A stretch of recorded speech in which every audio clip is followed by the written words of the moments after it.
साथियों, आज के इस वीडियो में आप सभी को बहुत बहुत स्वागत है। सभी देशवासियों को नमो बुद्धाय, जय भीम, जय संविधान। साथियों, अब हमारे देश में वन नेशन वन इलेक्शन का पॉलिसी लागू होने जा रहा है, क्योंकि साथियों भारतीय जनता पार्टी की कैबिनेट के बैठक में वन नेशन वन इलेक्शन के रिपोर्ट पर मंजूरी दे दिया है। यानी साथियों अब फाइनल जो है लोकसभा में, राज्यसभा में बिल जाएगा और बिल आने के बाद उस बिल से कानून बनेगा और फिर हमारे देश में पूरा लागू हो जाएगा वन नेशन वन इलेक्शन का कानून। तो क्या होता है वन नेशन वन इलेक्शन, किस प्रकार से आखिर जो वन नेशन वन इलेक्शन काम करेगा, किस मकसद से, किस उद्देश्य से जो है वन नेशन वन इलेक्शन को लाया गया है, इससे क्या फायदा होगा, इससे क्या नुकसान होगा, सारे कुछ इससे जुड़े हुए तथ्य को देखेंगे, इनसे जुड़े हुए सारे पृष्ठभूमि को समझाएंगे। बस मेरा छोटा सा अपील, इस वीडियो को शुरू से अंत तक जरूर देखें। वीडियो अच्छा लगे तो लाइक करें, चैनल पहली बार आए तो चैनल को सब्सक्राइब कर लीजिएगा, बेल आइकन में प्रेस करिएगा ताकि जब भी वीडियो अपलोड करूं आपके पास नोटिफिकेशन पहुंचता रहे। सबसे पहले साथियों मैं आपको बताना चाहता हूं कि आखिर वन नेशन वन इलेक्शन होता क्या है। वन नेशन वन इलेक्शन का हिंदी साथियों आप ऐसे समझ सकते हैं कि एक राष्ट्र में जो भी राज्यों का जो विधानसभा का जो चुनाव होता है और जो हमारे देश के लिए जो लोकसभा के लिए जो चुनाव होता है, ये दोनों चुनाव को एक साथ में करा देना ही वन नेशन वन इलेक्शन कहलाता है। यानी कि भारत के अंदर जो भी चुनाव होता है, चाहे राज्यों का विधानसभा का हो चाहे लोकसभा का हो, ये दोनों चुनाव को एक साथ में कराने का पॉलिसी को ही कहते हैं हम वन नेशन वन इलेक्शन। यानी कि एक राष्ट्र में एक ही बार जब चुनाव हो तो इस प्रक्रिया को हम लोग कहते हैं one nation one election. I hope आप लोग को समझ में आया होगा। वन नेशन वन इलेक्शन को लाने के पीछे का उद्देश्य क्या है, इससे जानने से पहले मैं आपको बता दूं क्या वन नेशन वन इलेक्शन पहले हमारे देश में था। तो साथियों हमारे देश में वन नेशन वन इलेक्शन का सिस्टम पॉलिसी हमारे देश में था।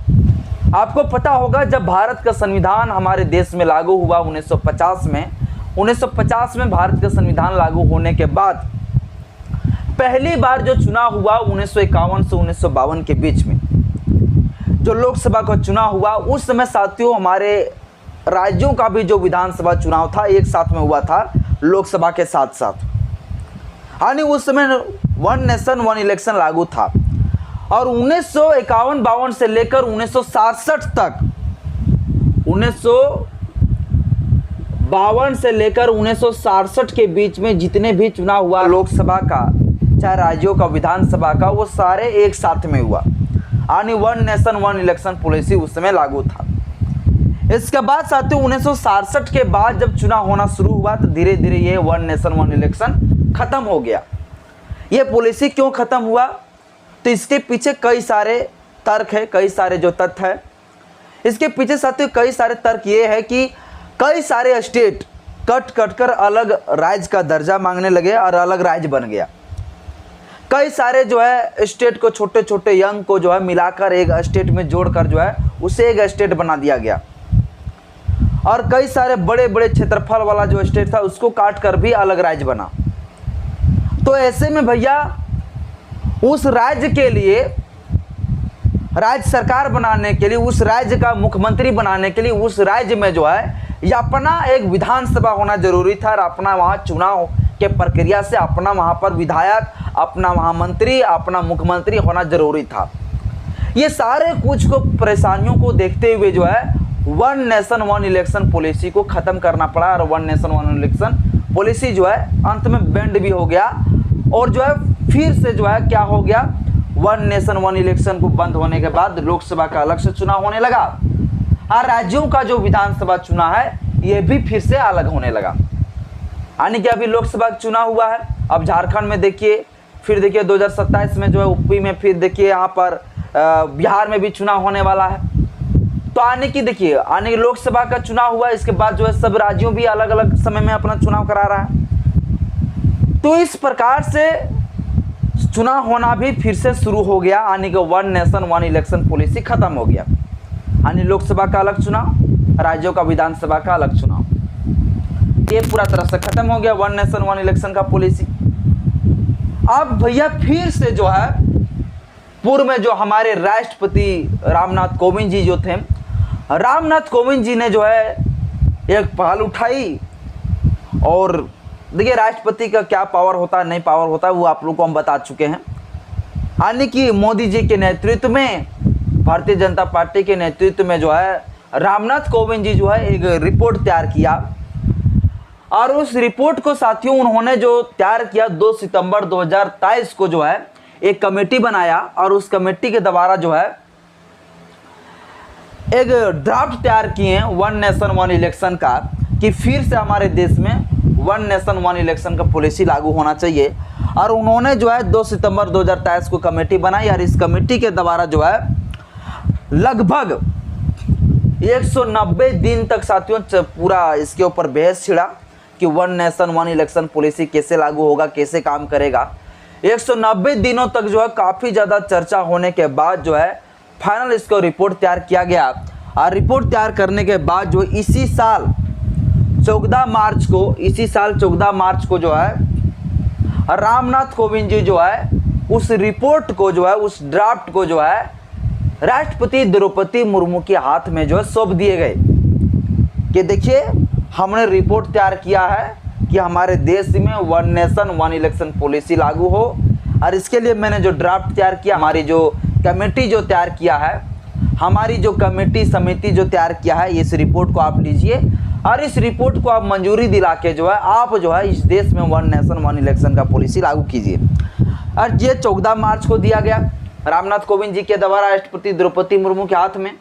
इसके बाद साथियों जब ये राष्ट्रपति द्रौपदी मुर्मू के हाथों में जब ये रिपोर्ट पहुंचा, इसके बाद काफ़ी ज़्यादा कैबिनेट में इसके ऊपर चर्चा हुई। और कैबिनेट में चर्चा होने के बाद जो है फाइनल साथियों 2 दिन पहले कैबिनेट ने इसे जो है मंजूरी दे दिया है कि हाँ हमारे देश में जो है अब वन नेशन वन इलेक्शन का जो पॉलिसी है, जो कानून है, ये लागू होना चाहिए।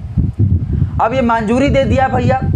अब ये जब मंजूरी दे दिया है तो अब क्या होगा, अब भैया संसद में जाएगा ये बिल लेके, संसद में बिल लेके जाएगा और कहेगा कि हम जो है बीजेपी सरकार, अमित शाह जाएगा, मोदी जी जाएंगे और कहेंगे कि हम इस देश में जो है, कहेंगे लोकसभा में और राज्यसभा में कि हम इस देश में वन नेशन वन इलेक्शन का पॉलिसी लागू करने जा रहे हैं, ये कानून लागू करने जा रहे हैं, इसलिए हम ये बिल लेके आए हुए हैं, कृपया आप सभी लोग समर्थन दें, वोट दें, तब जाके ये कानून पास होगा।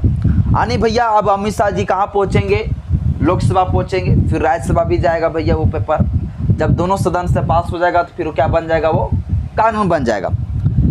अब भैया हम आपको मेन पॉइंट पे आते हैं कि आखिर ये one nation one election policy आखिर लाया क्यों, इसके मुख्य उद्देश्य क्या है। इसका मुख्य उद्देश्य भैया ये है कि देखिए राज्यों में जो चुनाव होता है विधानसभा के, उस राज्यों के विधानसभा के चुनाव में जो है राज्य सरकार को भी अलग तरीके से एक अलग स्टेप उठाकर जो है, अलग खर्च उठाकर जो है उसे चुनाव कराना पड़ता है। और जब कोई राज्यों का विधानसभा जब चुनाव करा रही होती है तो उस राज्यों का विधानसभा का चुनाव भी जो है इलेक्शन कमीशन जो भारत का है, चुनाव आयोग, उनके देख रेख में ही होता है। ऐसा नहीं है कि राज्यों का विधानसभा चुनाव हो रहा है तो राज्यों का ही निर्वाचन आयोग जो है उसका देख रेख करता है और उसी का निर्वाचन आयोग जो है चुनाव कराता, नहीं।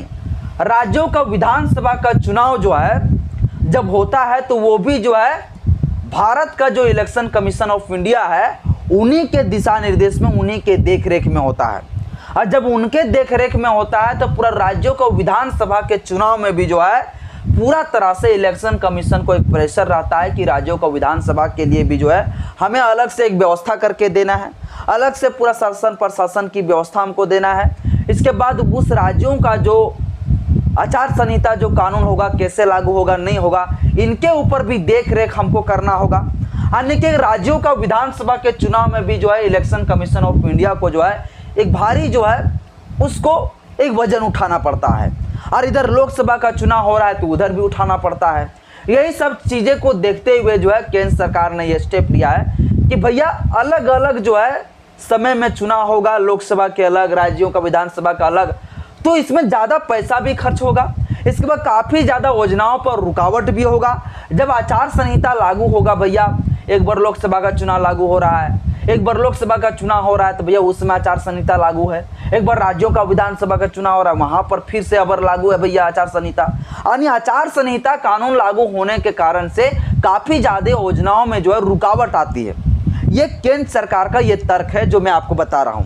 यानी कि कहना है कि आचार संहिता से काफी ज्यादा जनता को नुकसान होता है, आचार संहिता कानून से काफी ज्यादा योजनाओं पर रुकावट होता है, विकास पर रुकावट आता है। इसलिए जो है इस तरह से ना करके जो है हम लोग एक साथ में अगर चुनाव कराते हैं, अगर एक साथ में लोकसभा का विधानसभा का चुनाव होता है तो ये बड़ा ही बेहतर होगा और कम खर्च में पूरा सब निपट जाएगा।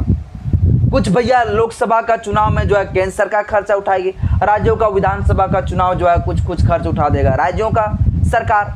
ये दोनों लोग मिलकर जो है चुनाव आयोग के माध्यम से जो है बढ़िया से हो जाएगा भाई, और कम खर्चा लगेगा, अलग अलग उसके लिए खर्च नहीं करना पड़ेगा।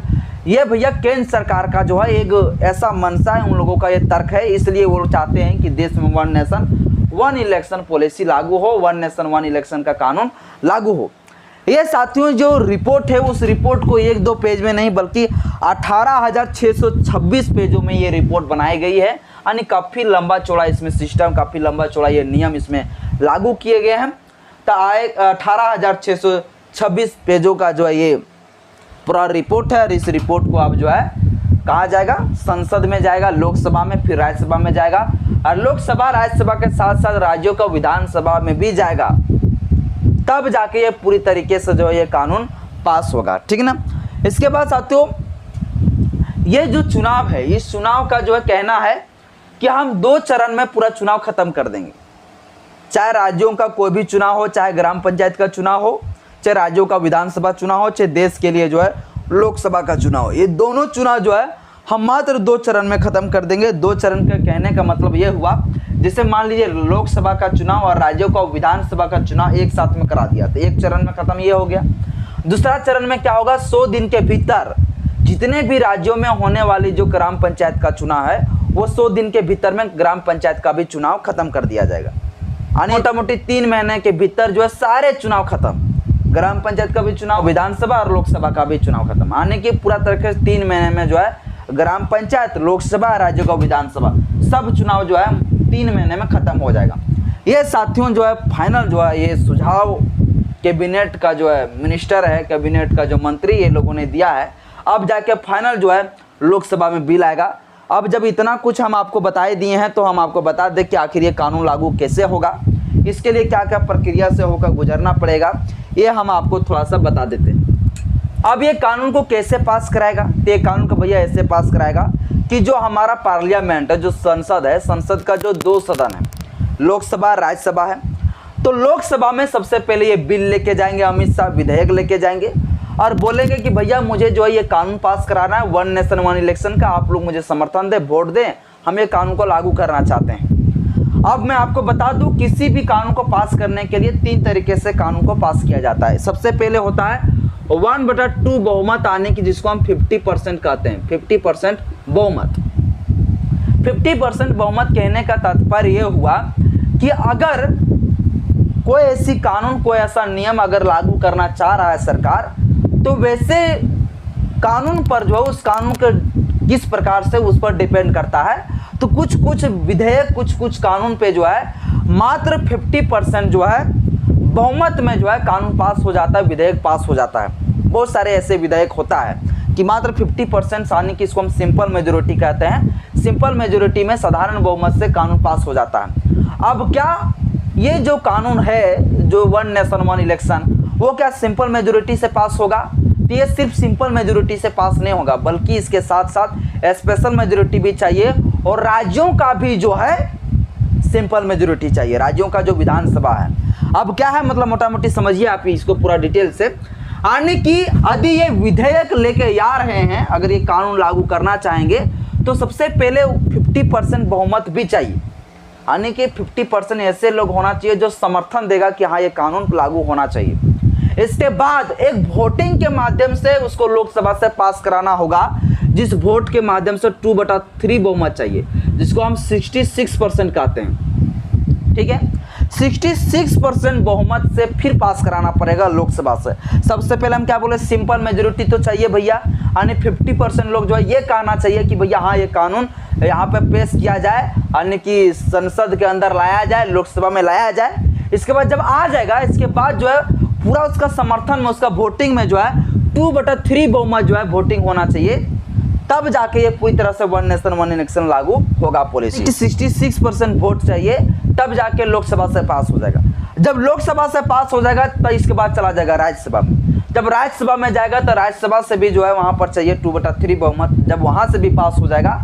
इसके बाद राज्यों का जो विधानसभा होता है, तो राज्यों का विधानसभा से भी उसको चाहिए 50% बहुमत। 50% बहुमत का मतलब ये हो गया कि मान लीजिए 28 राज्य है, ठीक ना, तो 28 राज्य का आधा कितना हुआ, 14, ठीक ना, 14 में से मतलब 15 राज्य जो है, अगर ये 15 राज्यों का विधानसभा से अगर फुल बहुमत मिल गया, तब जाके क्या होगा, ये कानून, ये बिल क्या हो जाएगा, पास हो जाएगा और वन नेशन वन इलेक्शन कानून लागू हो जाएगा। और फिर से क्या होगा, हमारे देश में एक ही बार जो है चुनाव होगा, यानी लोकसभा के लिए भी और जो है राज्यों का विधानसभा का भी चुनाव एक ही साथ में होगा भैया। अब इससे क्या कुछ नुकसान हो सकता है, तो इससे कुछ नुकसान भी होगा। जिस प्रकार से नुकसान हुआ था उस समय 1967 के समय, 1952 से 1967 के बीच में जो घटना घटी, जो परेशानी से गुजरना पड़ा, उस प्रकार से परेशानियों से फिर से गुजरने की संभावना है। और इसके ऊपर अगर सरकार कोई बड़ी कदम उठाई तो पता नहीं, हो सकता है समस्या सॉल्व भी हो जाएगा। बाकी बात, इस पॉइंट पर हम ज़्यादा कुछ प्रतिक्रिया नहीं देना चाहते हैं, क्योंकि नहीं हम इस चीज़ को ज़्यादा हम नेगेटिव कहेंगे, नहीं हम इसको ज़्यादा पॉजिटिव सेंस में लेते हैं। इस पर आप क्या कहते हैं, आप अपना तर्क दीजिएगा, इसके आधार पर हम अपना तर्क देंगे। बस कमेंट बॉक्स में अपना राय जरूर दीजिएगा कि ये पॉलिसी जो ला रहा है कितना सही है, कितना गलत है, सरकार ऐसी जो कदम उठा रहा है वो कितना बढ़िया है, और आने वाला भविष्य में क्या होगा, इससे नुकसान क्या होगा, इससे फ़ायदा, इस सारे कुछ मुझे जो है अपने राय जो है कमेंट बॉक्स में ज़रूर दीजिएगा। अंत में आपके जानकारी के लिए मैं बता दूं कि अगर आप में से कोई भी भाई अगर कानून का जानकार बनना चाहते होंगे, कानून सीखना चाहते होंगे, तो हम आपके लिए लेके आ चुके हैं ज्ञान का प्रतीक ऐप, ज्ञान का प्रतीक एप्लीकेशन, जिसके माध्यम से आप जो है कानून का जानकार बन पाएंगे, कानून सीख पाएंगे। इसके लिए कोई ज़रूरी नहीं कि आप स्टूडेंट है तभी जो है आप उस चीज़ को पढ़ें, आप जो है कोई कॉम्पिटिटिव का तैयारी कर रहे हैं तभी जाके आप उस चीज़ को पढ़ें, आप LLB की तैयारी कर रहे हैं तभी जाके आप इस कोर्स को परचेज करें या कोर्स को देखें, ऐसा नहीं है। आप में से कोई भी शख्स है जो आप मजदूरी भी करते होंगे, फैक्ट्री में भी काम करते होंगे, कंपनी में भी काम करते होंगे, सरकारी नौकरी करते होंगे, राज्य मिस्त्री का भी काम करते होंगे, अगर आप में से कोई भी साइकिल रिक्शा भी चलाते होंगे, कोई दिक्कत नहीं है। सभी लोगों के लिए, सभी मजदूर वर्गों के लिए भी जो है ये वीडियो बड़ा महत्वपूर्ण होगा, जो हम कानून वाला क्लास लॉन्च करने जा रहे हैं। तो आप लोग फटाफट जाइए और प्ले स्टोर पे जाके जो है ज्ञान का प्रतीक ऐप को GYAN लिखिएगा, ज्ञान का प्रतीक ऐप को जो है आप लोग डाउनलोड कर लें, ज्ञान का प्रतीक ऐप को डाउनलोड कर लें और वहाँ से साथियों आप लोग कानून का जानकार बनने के लिए जो है आप कोर्स को परचेज कर लें। बाकी बात आज की इस वीडियो में इतना ही। जय भीम, जय संविधान, जय विज्ञान, जोहार।